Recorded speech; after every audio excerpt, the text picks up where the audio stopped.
Well, good morning, good afternoon, good evening, everyone, wherever you are in this world. Welcome to our Grace Healing podcast. I am Andy Andreas, and I have with me Larry. Larry, how are you doing? Fantastic. Wonderful. Good. We Great to haven't be back done, with you again. yes, it has been a while, right? And we picked today a topic that has been on your mind, my mind, and many people's mind, and that is the topic of abundance. We'll talk about this for a little bit, and I think, abundance is a word that has been thrown around a lot, Hmm. especially in spiritual circles and money conversations, and even in self-help, in the self-help word. So Yes. some people hear it and they immediately think, oh, money, success, yachts, all the luxuries that you can imagine. And others get all fearful and tense and like, oh, my prayers haven't been answered. I've been wanting to have enough to live with, enough money, and it's just not Hmm. happening, right? So Yeah. today, my intention would be that we don't chase all this shiny abundance topics, but we're gonna go a little bit deeper than that, and also look at the internal part of abundance, God as the source of abundance, Agreed. which is not so much the luxurious things, but it's a peace, the joy, the safety, that we can experience in our lives. So, Larry, Hmm. I know you have spent many, many years walking with people through deep healing, prayers, and alignment in God's presence. And you have watched how people have dealt with abundance or the non-existence of abundance. And some people, they were graced with abundance, and others were just struggling and they were stuck in that struggle. Um, so, to ground us in this conversation, I'm going to start with a question. When you use the word abundance in the context of God and healing, what do you mean? And how is that different from how the world usually uses the word? The challenge that I've witnessed with a lot of people that I've served, and as you say, it's been, in excess of 30 plus years that I've served people in this ground, is I witnessed that people, when they hear the word abundance, it immediately becomes divergent and physical in a practical sense. And they don't understand that the actual abundance of all that is blessing emerges from the places that aren't physical. So they're in this mindset that, oh, physical abundance, and how am I going to get this? What am I going to get for that? What do I need for this? What do I need for that? Instead of going, wait a minute, the word of abundance should direct me to recognize that all abundance is present within me. It is spiritual in nature first. And as I align with that, it will evidence around me. It'll start to show in the near proximity. So when people get diverted into this place of thinking of physical abundance, or I'm going to form a vision board and I'm going to do all these different things, they haven't learned the process of seeking first within the divine to know what is the vision board to look like based upon my journey, not my desires. So it becomes externally imposed and externally motivated, and they never seek the internal foundation of, now, how do I look at that? Is this an appropriate direction for me to embrace abundance? Or does it move me off of my original calling before God before I even came into my mother's womb? So the consumer has that more, more, more attitude, right? Exactly. Whereas there is a divine provision. So what's a divine provision then? What's the difference? There's a huge difference in the fact that most people are walking a life within humanity and they're not aligning themselves with the core reality that God is present within them, Hmm.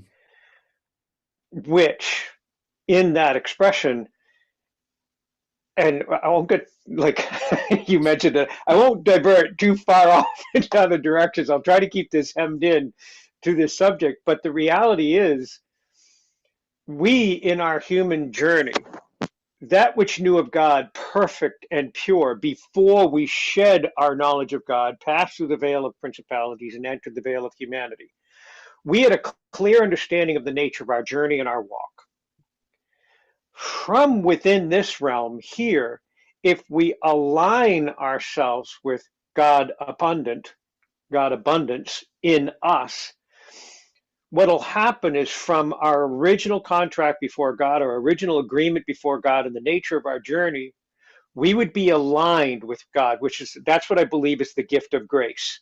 God allows us access to his perfect presence. He has formed a perfect residence within us and a perfect union from his spirit unto ours. However, we're not shifting from our imperfection to center first upon that perfect union.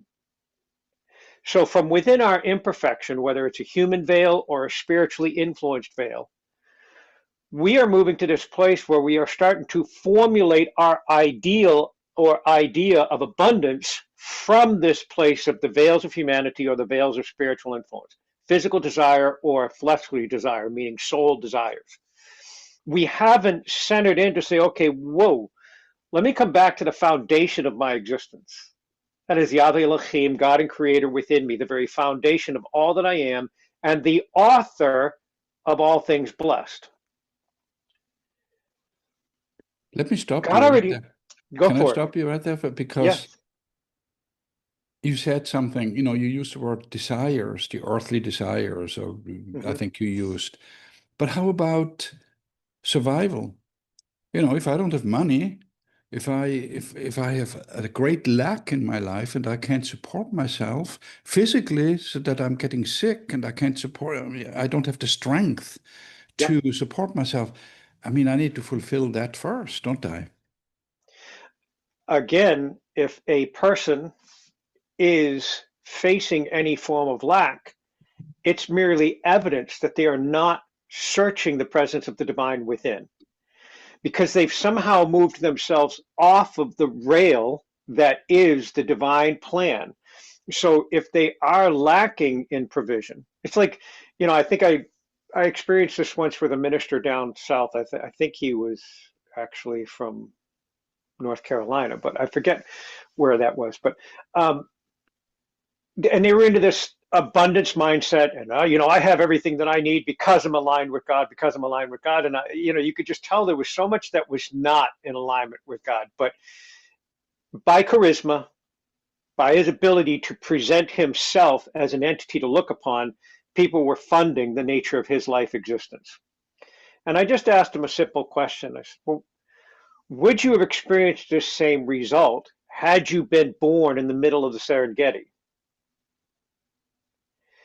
Was your grace evidenced even before your arrival in the womb? Was your grace present before the manifestation of your human life? Yet your human life is unfolding, and now you're saying, look what I've done, instead of look what I was graced to receive.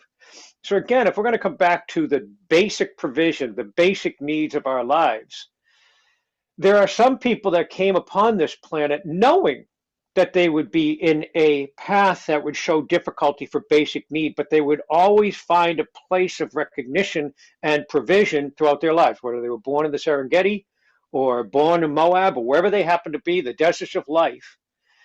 But they had a constant awareness of their source. The gift of their life was a constant awareness that I have seen people that have had nothing given to them in any respect, yet they have a remembrance and a knowing of the very living presence of God within them, and they live a presence of joy in the midst of what we would describe as squalor or lack. They hold an internal connection to the divine that those who are distracted or divergent by the nature of what they're surrounded by, thinking, look how great I am because of what I have, instead of, wait a minute, is what I have a distraction from the nature of my original calling? Or is it truly what's supposed to be present within my life? So have you met people that were really poor, or, that didn't have many Oh, yes. finances, and Oh, yes. how Yep. did they, how, and that have had that connection, that alignment with God, so that they didn't seem to worry too much about the situation that they're in, and how did they live? I can't quite quite grasp it. I mean, I can think of like, Mother Teresa, for Hmm. example, who doesn't have, probably didn't have a lot of financial, uh, possessions, but Hmm. she served humanity, and that was Yes, her mission, and that was, her abundance that she shared with exactly. humanity. But in Well, I everyday, mean, look at her in that respect. Like, there's another point of abundance that she displayed repeatedly in her conversations with people, because many people tried to trap her in words of counsel and support, and what are you doing for this and what are you doing for that? And she's like, well, oh, well, would you help us in our anti-war rally? And she'd be like, well, no, but I will support you in a rally for peace. So yeah, there would be, her abundance is this connected awareness of God. And no, I see how they were diverting me with their words and their desires and saying, taking what seems like a good thing and twisting it just a little bit. But her alignment, meaning she aligned herself continually with God's presence within her. And there were times where even her path was divergent because it became through this mindset that, oh, I am so blessed to serve and love. Yet, but there was also a time where there was this apostolic suffrage within her that she felt in order to become Christ like, she had to do more of this suffering that people were trying to persecute her with. So there are places where we are on our spiritual journey and our spiritual walk where we find ourselves falling into the desires of the body. Well, in order to be more Christ-like, I must suffer more. That's divergent. That is not of the original alignment of God within. And God, like in this brief stepping out of the borders of the conversation, what happens is people tend to lose sight of the fact that God is the source and author of all things blessed through creation. God established all things blessed through creation and formed creation.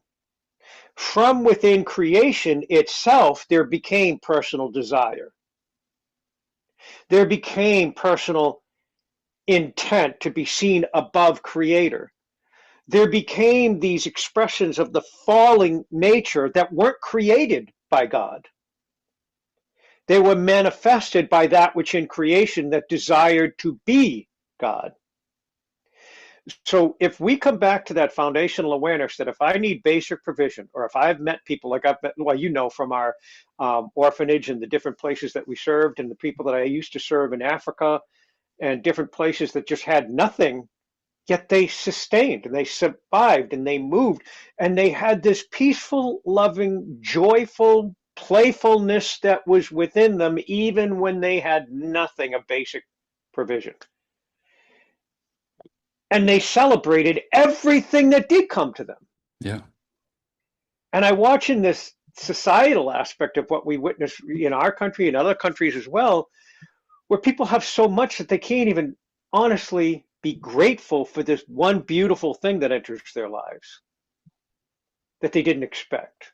They're like, oh, cool. Instead of, wow, look what God drew forth from within me to evidence in my surroundings hmm, that will assist me in my journey. Because now they've lost sight of their journey and they're all about the cars or the $44 million mansion or the whatever it happens to be or the number of followers that I get on my TikTok or whatever. They're pursuant of things instead of revealing of things. yeah. There's a couple of words that come to mind, and that to me is ego, Hmm. power, influence, which seem to drive human beings. And the more they have of those three things, the more they feel maybe to be above God. So Exactly. then the other word that comes to mind is generosity. I've heard about people, super rich, billionaires or millionaires, you see it in the news where they say they have given away all their wealth. And sometimes when I see this, I wonder, what was their intention to do that? We're still Yes. talking about the external abundance here, so I want to just deal with how does generosity, what role does generosity play? Because to me, generosity means the ego is attached to it. Hmm. I've got to Yep. let go. I want to let go. Is it for a tax advantage, or is it for to Yep. look good in the world? Or so generosity is a difficult word for me to Well, put in there's context. it's like what you're saying about there with whether you look at sympathy or empathy Ah, as the opposition to compassion. yep. So generosity becomes this thing where I attach to what I do instead of charity that comes from the heart, sought from the divine, and moved in such a way that it is done that it comes from the divine, not from me.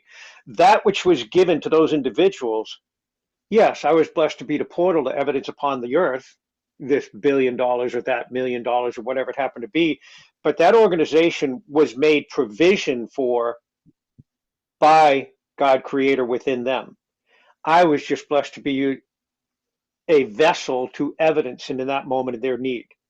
And I stand back saying, look what God did for this beautiful group of people. Not, I gave away all my wealth. So the generosity aspect of it is a beautiful giving, but is it to elevate self, or is it to point and say, look at the provision that God has rolled through my existence so that others might be blessed. And why? So that they would discover God's glory within them. They would be encouraged. They would be uplifted. It would begin to produce attributes of remembrance that God's holy provision is there for them, not look what Larry did. It's look what God has done for you. Hmm. Yeah. How about tithing? Is tithing an instrument to fund a religious institution, or is there a divine value to I tithing? think you and I had done a video on this like I four think so. years ago, or Yeah. maybe 5 years ago, but people don't understand what tithing was intended to be. Tell First of us. all, one of the things that happens in tithing that gets really twisted is the idea of returning seed into the orchard, meaning taking the 10% back off of it was to grow the orchard, but it had to be fertile ground. Many of these places that people are saying give are not fertile ground in the fact that they are not fertile in the gift of God's presence. They may be fertile in the fact, look at my mansions, look at my house, look at my cars, and they're saying that because of these things, it shows that I'm in alignment with God. I do not agree. A person's grace does not define their alignment. It's completely different. So the tithing aspect of it is, I believe it comes back to the individual. Honestly seeking the presence of God to know that their tithing can be as simple as saying, this Sunday I have time to be present with God. I'm going to go out and I'm going to go find some people in need. And that's my $700 I'm going to give away this month. Not into some institutional body for whatever, or to find individual need. If you're seeking within, you'll know where is this tithing, the returning of 10% going back to God so that God can bless it and magnify it. Hmm. Is it just going to go into a place where the person is not even going to value what's been offered? Or are you discerning in the individual that you reach that finds the one homeless person that actually has the heart for the other 20 or 30 homeless persons around them? And they turn around and they're trying to find ways to help them, not just so you could go into that same orchard, the homeless people. You could find a person that will take the money that you give them and immediately go find booze, drink it, and waste it and do nothing for it. You will find another person that they can't even think for a second this abundance within their hands without thinking about their surrounding community. And they take that like $100 or $700 or $500 or $100 or $50 or $60 and they magnify it to the use of others. Am I being discerning in the nature of my giving? Did I discern about the nature of this person standing on the street corner saying they needed help because they're unemployed or whatever they happen to be and homeless? And then if you sat there in discernment and watched them at the end of the day, you see them walk over and hop in their Mercedes and drive away. And it turns out that they weren't, but they have a huge. So where is the discerning awareness? Are you connecting first into the abundance that is God within you? Are you searching abundance to discover abundant wisdom, abundant discernment, and abundant clarity in the decisions that you're making if you're going to tithe? Are you just doing it out of a sense of duty? Or are you also doing it saying, if I tithe here, I'll get this back?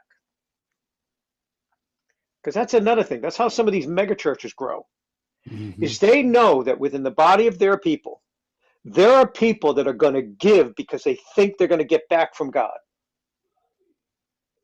And in that, that's concerning to me because now your giving is not giving anymore. Hmm. It's purchasing. Yeah, it's an It's like what we exchange. we talked It's about an recently. God is not a vending machine. Yeah, exactly. It's like an attempt of exchange. I give money in Exactly. exchange, I Yep. will get the blessing and the grace And or whatever. certain ministers with great charisma have ensnared those people and taken from them their resources by directing them to give to this community. This community. This is the one that you need to give to. And again, it comes back to me in that point where I'm going, is that truly genuine from a place of true divine charity? Or is it a place of, I'm building this for recognition? I'm building this to show that, see, follow me because I have been given this. And that's where I think they lose sight of grace. The very fact that they even have any of the resources they have all come of God, Yeah, not their provision. yeah. So the answer is turning within. Yes, It's everybody exactly. else's individual choice to understand Exactly. and turn within. And But I would say that the problem is many people haven't developed the practiced awareness of how to seek God directly. okay, exactly. And we're going to get to this, I hope, through the Yeah. discussion, I think, because now I want to go from, we painted kind of the picture of the external Hmm. world and what we deal with as it comes to abundance and finances and ego and power, right, that we're dealing with on a daily basis. So now let's turn inward and look at what internal abundance Before would we mean. do that, though, can I ask, Sure. like, I would give, like, the viewer a concern because they don't recognize what that's doing to people. As you had mentioned, that I've been helping people for well over 30 years, like 35 years or whatever. And I watch what that abundance teaching does to people. And it causes deep destruction in them. And I've watched people that I could say to you with absolute surety on my part, these were genuine, loving, compassionate, truly integritous individuals. And they weren't receiving the abundance that others were within that construct, within that religious body or whatever that was talking about abundance through tithing, abundance through this. Yes, there's a few that did see return from their tithing and their gifting. But there were many that were doing it and it was harming them. It was moving them out of financial balance and stability. It was moving them to a place where they weren't receiving as they sought. They were seeking God in the actions that they would undertake, and they still weren't seeing any form of return and abundance. So again, as Andreas and I shift to this place of talking about where to go from here, people really need to search the process of understanding God within them. They really need to shed these teachers and search, allow yourself that understanding of prayer, fasting, and prayer instruction, whatever you need to do to get to this place where you permit yourself, whether it's your morning in the awakenings or your afternoon in review or your evening before bed, that you really need to find a place to center in and discover God without all these imposed instructional guidelines. So let's say I have been successful in doing that. I turned in within. Okay. How would you see that the result in me? I mean, you as somebody looking at me, how do you recognize that somebody actually has found that abundance within? Well, in one respect, and I watch this with you, I can speak directly to you in this. You are not about self. You're outwardly expressed. You're looking toward the needs and desires to stimulate and move people and excite people and raise up alacrity or that eagerness within others, helping them to see knowledge that could benefit them and move them. That to me is like a person functioning in alignment with the nature of God. And they're aligning with it, or like in your case, you align in such a way that you desire the best for others. You move with a level of integrity that you even question yourself in certain actions you're taking before you engage in them. What's my motivation here? So it does require a discerning and clear observational awareness of people. And that's not common for society either. Everybody's used to talking up their story. They're not practiced in the art of active listening and observation. So when you see a person that comes out bubbling with a massive smile and bouncing around on a stage, they think that's genuine. Mm. They don't see the one that's quietly off to the side that is truly searching this person that's in need, saying, tell me more, what's going on in your life? And when you said you had this, there's a difference between charismatic shining forth and genuine divine guidance of an individual to move to holy compassion, divine listening, divine observation, and truly searching to find where is the need and where is the blessing.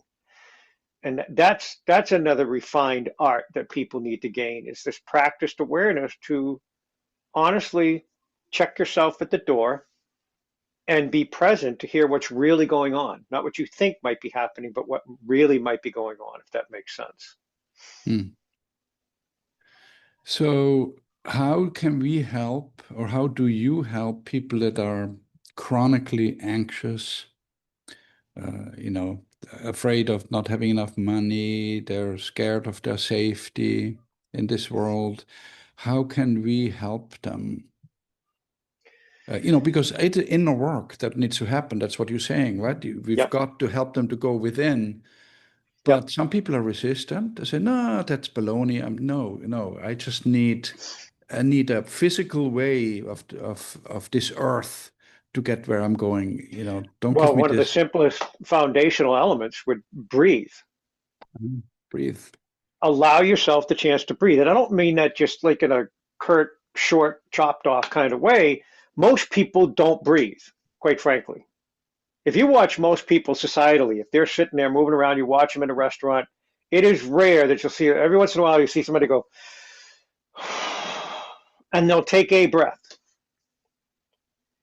But if you watch most people, and I've learned this by watching people through all the martial arts training and the different experiences that I've been through, I've witnessed that most people don't breathe beyond here.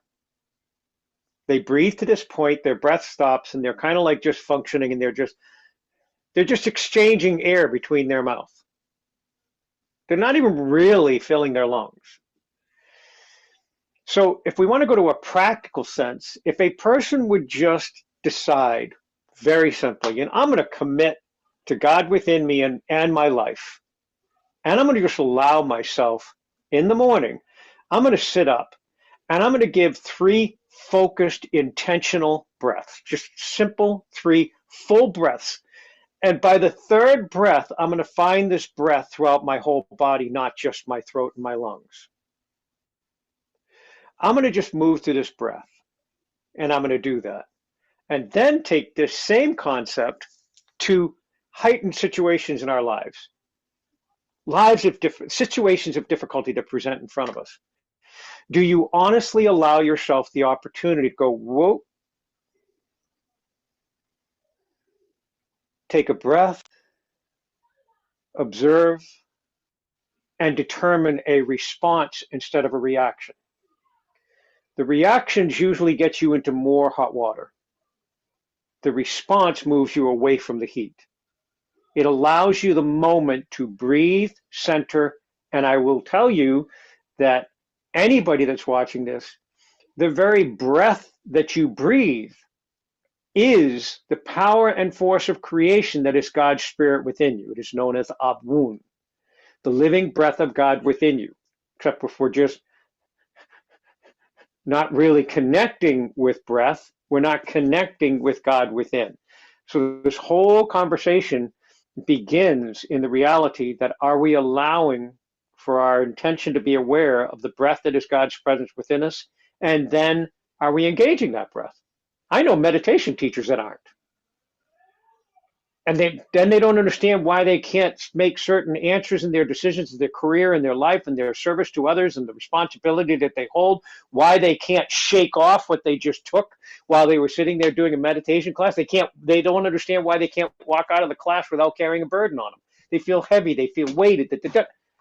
Well, you may have been teaching the breath, but you weren't doing the breath. Mm.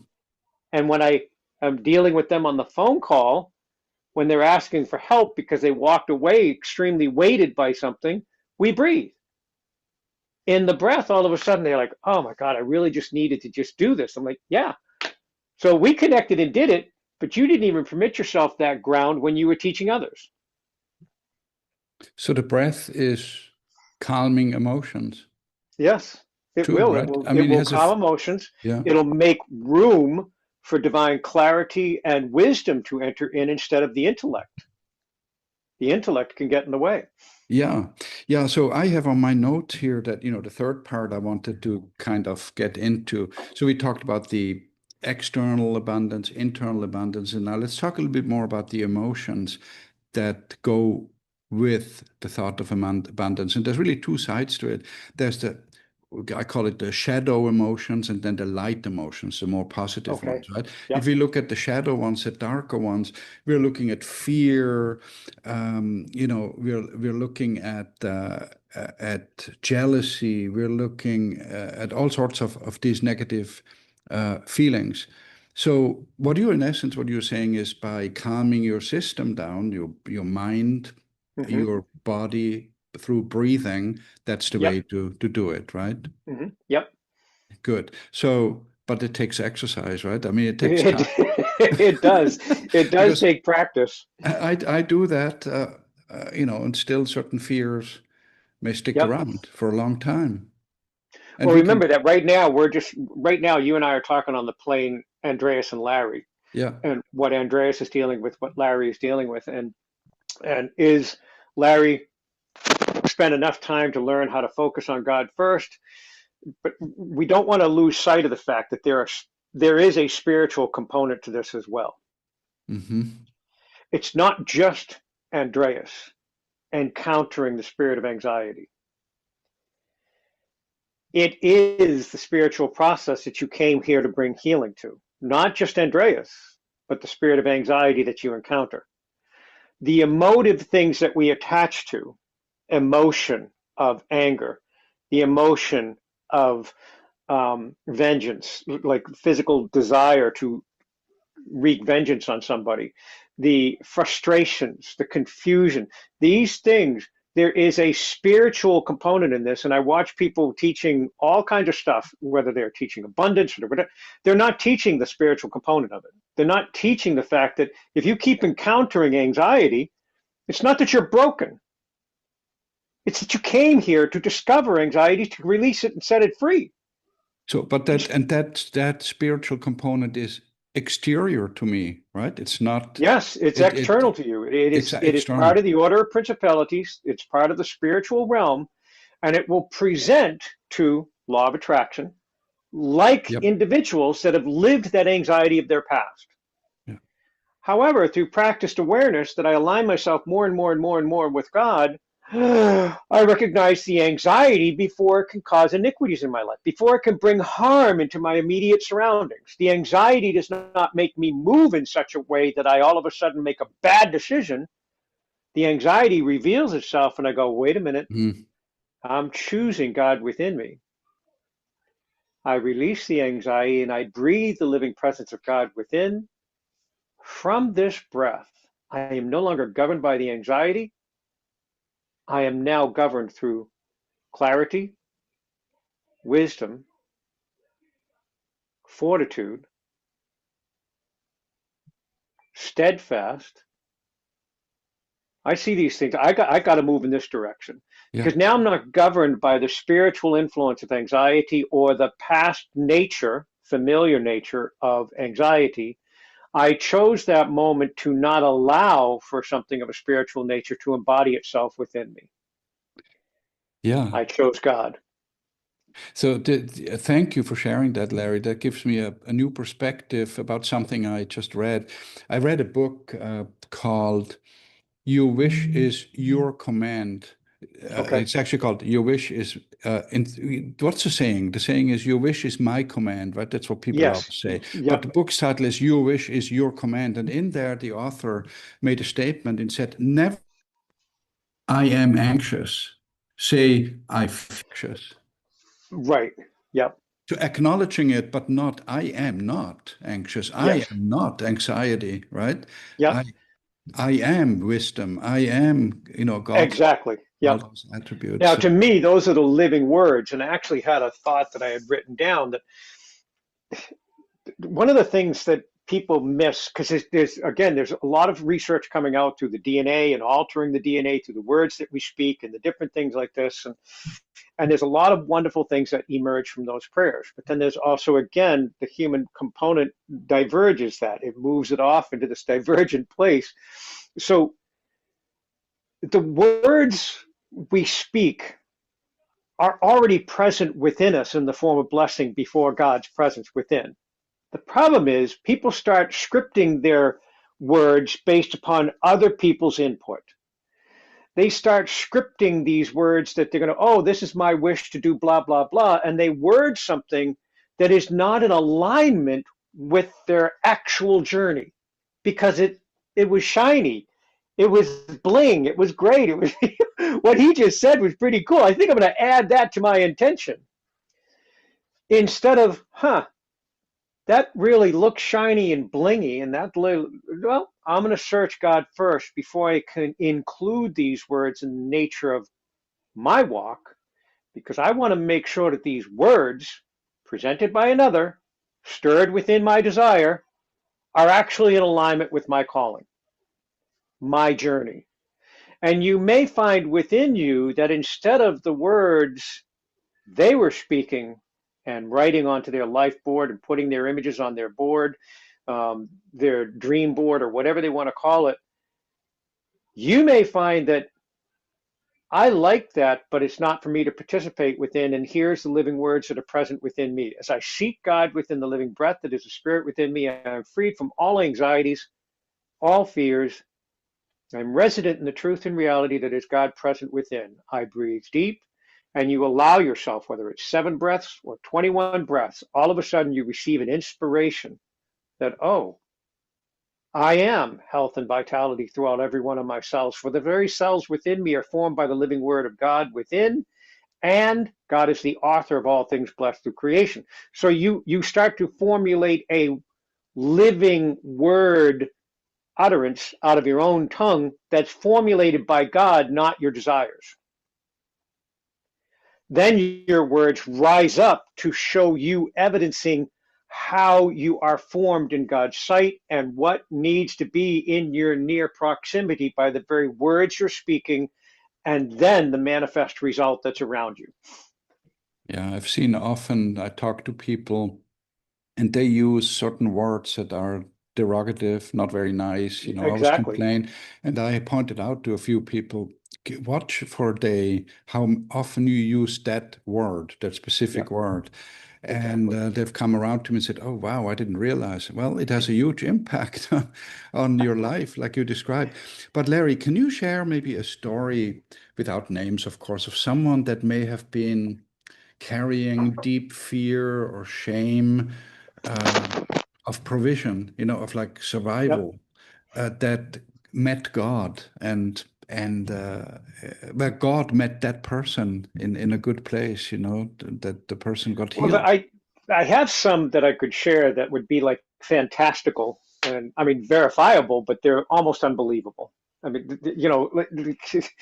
to take it from just a small little blurb to share. I mean, it's like I mentioned to you about Andy when we prayed, Yeah. and all of a sudden they filled the apartment up with, and even the landlord was like, "No, we just cleared this building yesterday." So why was the apartment full of furniture, and why, when this person was a homeless person? And just in a brief aside, we prayed over them that God would make evidence of the needs for this household, and God just filled it up. The landlord had just left the building the day before, walked out. They filled the thing with dumpsters because they cleared out going into the winter, because we have winter, like a lot of the hotels and motels, they have like employee care centers. Employee residents for their rental housing and stuff like that. And they had just emptied the building completely, but they said, listen, we'll help you. We'll help this homeless person. We'll let them use one of the apartments. You just need to get them set up. So I said, can we go see it? Mm-hmm. And they said, well, yeah, well, Bonnie will meet you over there. And so I prayed over him, the guy that was homeless. And as we did, he just felt this wave of recognition of God within him. All his anxieties, because he was under all kinds of medications due to anxieties and all kinds of stuff that was happening in his life. All of a sudden, all the anxiety left him. He felt incredible peace throughout his body. His mind was clear. He was focused. And then we went and we met the landlord. And as we walked into the front of the building with her, she's like, well, I think we'll give him the upstairs one. We'll just, because that was probably the cleanest of them all. So we'll just get him up there because we haven't had the crew in here to do the finished cleaning yet, but that was the cleanest one. She remembered specifically that it was the cleanest and it was empty.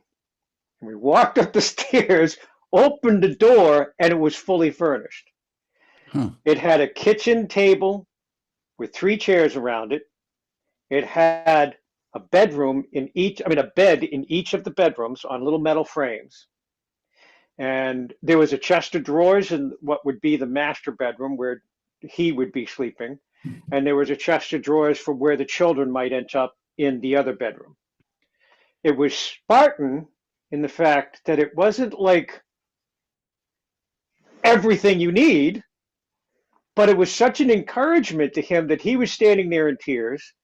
She was standing there, the landlord was standing there in shock, like, because she runs the inn and the rental, and she was overseeing it. She knew it was empty. She was in tears. I'm in awe. Like, this is amazing what God can do. And just then stepping back from it and watching it unfold, and other individuals stepped forward that we had shared through Grace Healing and also through the hotel. And that next afternoon, because he just needed to rest that night, that next afternoon, we had all the kitchen supplies in hand, all the different things that needed to be in place in order to make it function as a living dwelling. And we had replaced the clothing that they had lost. Yeah. So now God did something that we can't explain, furnishing the apartment.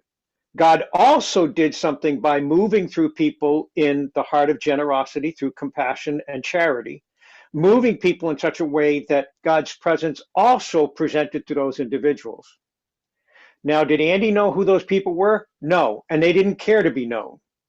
It was God present, showing up in the form of his spirit, furnishing the place, then bringing in additional resources in order to sustain him. That's one small example. Ah, cool. Yeah, so that we talked about these shadow emotions, that fear, lack, that was taken care of in the case Yeah, because of at the Andy. beginning part, he was thinking they had no answers for anything. Right. When I And first prayed over him, because we didn't engage in the phone call until I'd prayed over him. yeah, yeah. And then all of a sudden, the light emotions came into play, right? I'm sure he was Yes. joyful. Oh my God. He was grateful. I can Humbled. only imagine.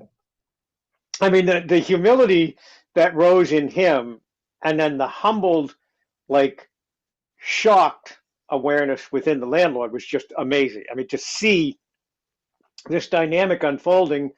And then, like, I mean, even at the point when I said, well, okay, so what do we need to do about a rental agreement? She says, no, he's here until he has to leave on, so they gave it to him from, I think it was October through until May, and said, you can stay. We just ask that you let us know when you're ready to leave so we can clean it up for the renters that will come in that'll be working as employees. Yeah. They didn't even ask for money as a corporate entity. So to me, I was like, God, God, God, God, God, God, God, God, God. So there was nothing in there, because I will share with you another side of this emotive intent. At that time, I was associated with a couple different churches locally. And all of a sudden, it became this weird thing where they wanted to say, look what we did. Mm. And I was like, no. And I shared the story in its totality without involving the churches. But they were infuriated that I did not include them. Mm. And I was just like, well, no, I wanted to exalt what God accomplished. You weren't a part of the prayer. You weren't a part of the support. You weren't a part of, but you were there the following day. And I'm grateful that God moved through you to bless you in the opportunity to participate in this measure of what you describe generosity or charity. They turned it into this generous expected, like, look what we can do. And there was actually a moment where it actually made it feel horrible to the recipient because it was given in this sense that, look what we are doing for you because you have nothing. Yep. And making him feel diminished Uh, instead of exalting God. yep. And it's a power grab on part of the church. It's Exactly. recognition and all Yep. that what an institution may is looking for. But you bring up a point that is making feel the person bad or guilty, maybe would be a word too. I have a question here that I've written down. If someone feels guilty receiving good things, how would you help them see the difference between selfishness and allowing God's goodness? Because I think Well, there's in a lot that, of people. yeah, in that respect, like, what I do with people is I engage first in prayer. Because what we may discover in there is that is not the spirit of guilt, but it's a spirit of unworthiness. Ah, yep. So they see themselves as not being worthy to receive blessing. But if we seek God first within, then pray with the individual, we would understand what is actually motivating them. It's not a guilty thing, it's an unworthiness. They don't feel worthy to receive blessing.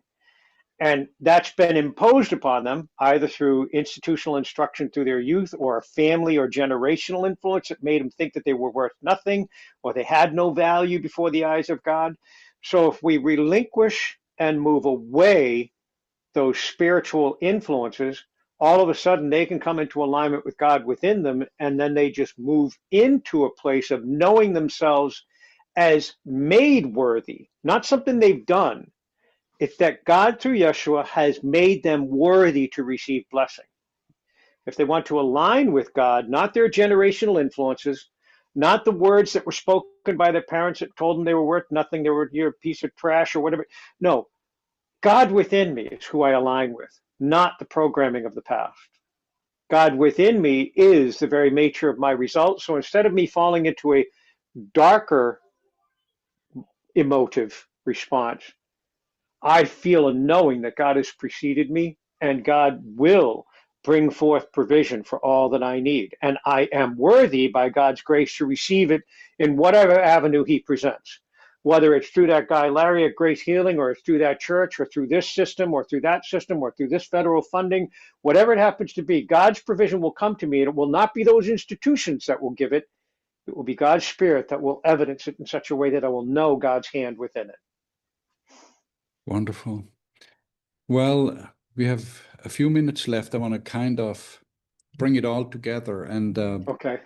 um, because there's a lot of things that you said, Yeah. that I Seems to couldn't happen even, every time we're on a video. yeah, I couldn't even summarize it, but I think what's important to me is I think a lot of people listening to this may be struggling with one or the other things that we talked about, how to Yes. deal with Yep. abundance or the non-existence of abundance, or how to deal with fear, how to Yep. gain confidence in divine, in the divine, in Divine God's, provision. exactly. Provision. Yep. So can you maybe come up with, and you said it in one way or the other many times, give a simple, I would call it a daily rhythm of abundance, something that we can do. And you related to the morning prayers, midday prayers, evening prayers, but Yep. something concrete that somebody who is seeking inner abundance, God's abundance, overall abundance, it could be financial abundance too. What, Yes, it can be. how to go about it on a regular basis? The practicum, like, you know, to access this awareness, again, and I'm going to give a foundational comment. I'm sure the viewers have heard and other viewers may hear. In Grace Healing, we don't teach that you're a co-creator. I believe that that's a divergent terminology. You're a co-revealer. And again, God's presence had established a perfect residence within you and a perfect union from his spirit unto yours. By the very proximity of God within you, that in itself can produce result. However, we usually get in the way of it. We get in the way of God evidencing through us. We are the ones that impose ourselves between God within and God manifesting without. God presenting through us in a way that shows blessing, abundance, provision, whatever it happens to be. And I would come back for people to recognize that there is a foundational understanding that needs to be recognized. Again, God is the author of all things blessed. God is resident within you. And if you are finding situations or experiences emerging around you that do not reflect God within you, they're not to punish you. They're to position you in a place of empowerment going, oh my God, this situation of lack keeps presenting. You embrace God within you and relinquish all attachments to lack and now speak the words that I am holy abundance. For God within me is the abundance and all that I need for the fullness of my journey. Now, the abundance might not turn out to be $1 million check. It may turn out to be wisdom and inspiration. It may turn out to be clarity and understanding. It may turn out to be peace in the midst of turmoil. It may turn out to be discernment instead of an overwhelming nature. The abundance of God will present in you in such a way that all of a sudden your spiritual eyes will be open to recognize the direction you are taking to move in your journey, in your path that will evidence blessing that's already set in place prior to your engagement. That's the co-revelatory process. And it comes down to that foundational awareness that when you wake up, and now we go into our daily expression, what do we do on a daily basis? Remember that it is God first. God is the author. God does not do things like people say they do. God does not take people from us. God receives people when the spiritual process takes them from us. God does not take money away from us. God makes provision for all that we need. Something of a spiritual nature is siphoning off the blessing that you think you're entitled to. Search the presence of God, not the problem. So many people get so focused on the problem that all of a sudden they don't recognize the answer sitting right here. So again, you don't focus on what's wrong. You relinquish what evidences is wrong and you center upon the presence of God, and then divine inspiration comes in. Divine discernment overtakes the situation. Clarity, strength, and vitality overtakes disease or infirmity. And you know, I've had to walk that myself when I was just, when I came upon the medical diagnosis of MS. I chose no. God is the author of all things blessed. So I choose the living prayer of God within me, and I reveal God's presence within me, not the words of man. And I have yet to have a problem with my legs or my arms the way I was. Every once in a while, I can feel that there's something still present, but I'm not concerned about it. It's like I'm not looking at the problem. I'm centered on the answer, God within. and I pray and I breathe and I move forward. And I've gone from a heightened level of like the scale of 1 to 10, I was like a 9.5 in the worst possible manifestations of MS. And now it's like maybe a 1, and then occasionally by my work daily I can bump it up to a 2 or 3 if I've carried too many ladders or something like that. But it's not there governing or defining me. I choose God as the defining point.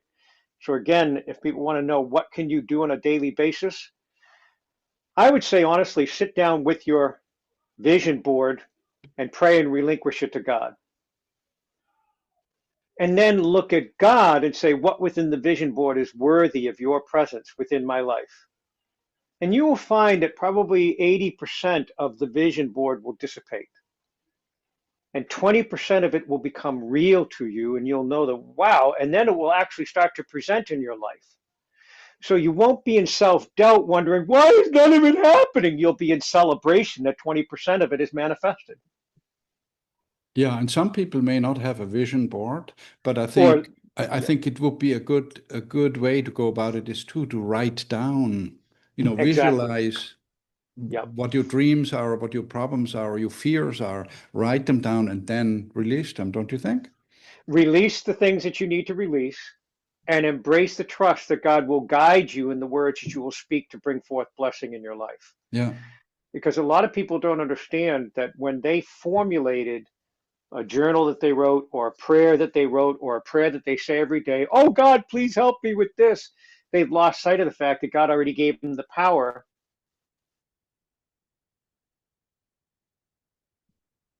Everything they need will provide. So if it's not presenting, look at yourself with absolute integrity and say, am I imposing on my journey something that shouldn't be there? I want to choose God to review all that I've set forth in desire or interest and weigh and measure if that sits with God within me, not just the imposition of the world upon me. And that would require, as we talked about earlier, connecting with God, sitting with God, and honestly investing some time to say that where I find myself on my path is honestly accurate in accordance with God. Am I embracing the living attributes of God? Am I being disingenuous with people, or am I living in integrity? Am I functioning with holy purity, or am I in a state of perversion? Am I allowing myself in areas of my being to be less than the attributes of God and thinking, yep, I still want this, not that, and this, that, that, that, that, that, that. Did I form my interests or my expectations within my living prayer from my personal desires or my behaviors outside of God to alter the course of my journey? Have I genuinely died unto self, died unto, like you picked the word ego earlier? Have I let go of the ego or the self-protective nature, what they call it? They're saying either ego or self-protective nature. That self-protective form. I'm going to protect the nature of who I am before the eyes of others. So I'm going to lie about this. I'm going to say that. I'm going to do this. I'm going to do that. I'm going to deceive in this way. Or I'm going to get angry to present anger in front of me so people only see my anger, not the weaknesses that are present within me. Or I'm going to get hostile towards the political environment because I can show myself as self-righteous by being hostile and angry against those guys while I'm not functioning within the true measure of light that is God within me. Am I praying for these individuals? Am I doing God, or am I doing my own attributes? Beautiful. Yeah, beautiful. We have come to the end. I want to just say a couple more things, and that is first and foremost to our listeners, thank you for sticking, if you're still with us, for sticking Yeah. with us till the end. But I want to point out also our website, gracehealing.org, and our YouTube channel. It's all linked from within the website, where we have lots of different recordings and tools and prayers that you can listen to and you can take with you on this journey. But I also want to suggest, and there's a book too, The Covenant in Love, that you can Yes. purchase through, This yeah, one there it here. is, through the You'll see website. that It's a on very, Amazon. yeah, very revealing read. I highly recommend it. But also, as we wrap this up, Larry, I wonder, could we, for all these people that are stuck in financial fear that may be listening here or are emotionally numb and hopeless, or that feel like they're cut off from God's presence, can we say a prayer blessing to end I this would love to. recording? Yep. Yeah, let's And do what I that. want to do is just give a basic insight for people that when I do pray, as you've heard me in the past, I will get drawn into different languages. But I'll say now in English, and then I'll speak to you the words that were put on my tongue. Because what I'm trying to help people understand most of all within these prayers is these are not prayers that I form. When I pray over individuals, I encounter a prayer that's in them that they can't touch because they've veiled themselves through either self-deception or unworthiness or whatever. They can't reach it. But when I'm blessed to pray with them, all of a sudden I'm speaking their words and they were like, oh my God, that's what I couldn't find the words for that. And they're getting it. So it's aligning ourselves with God. When I do engage in prayer with you now, especially for those that are experiencing what Andreas is talking about, please recognize that the living word, the reality presence of God is in you. And God's Spirit holds the living words for you. So if we can become practiced in the ability to center first upon God, and I'm going to do that right now. Yahweh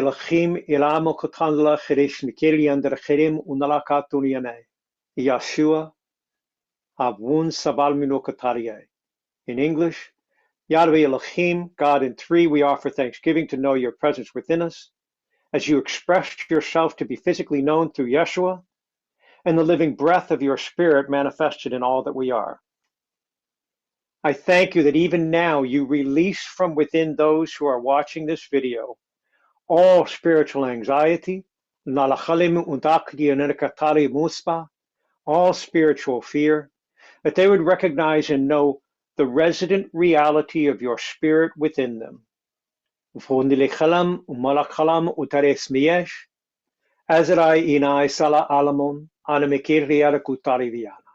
That they would return as one in the remembrance of your presence and be sustained within your living breath in Abun. And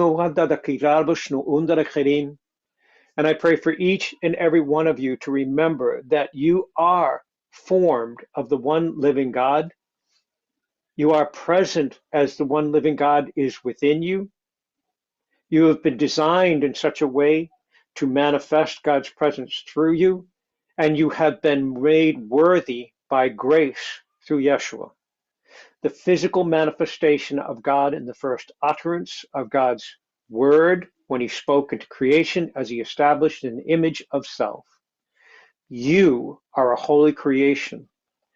You hold God's presence within you and all manner of provision that you need, for God is your creator, God is your provider, God is your sustainer, and God is your completer. In every breath that you receive, I trust and know that God will greet you if you will shed the lesser things and embrace your perfect union that is given by grace through God. Amen. Amen. And thank you again, everyone, and thank you, Larry. And we'll be Blessing to talk hang out with you as always. and we'll talk soon again. Bye bye, Yes. everyone. Take care. Bye bye.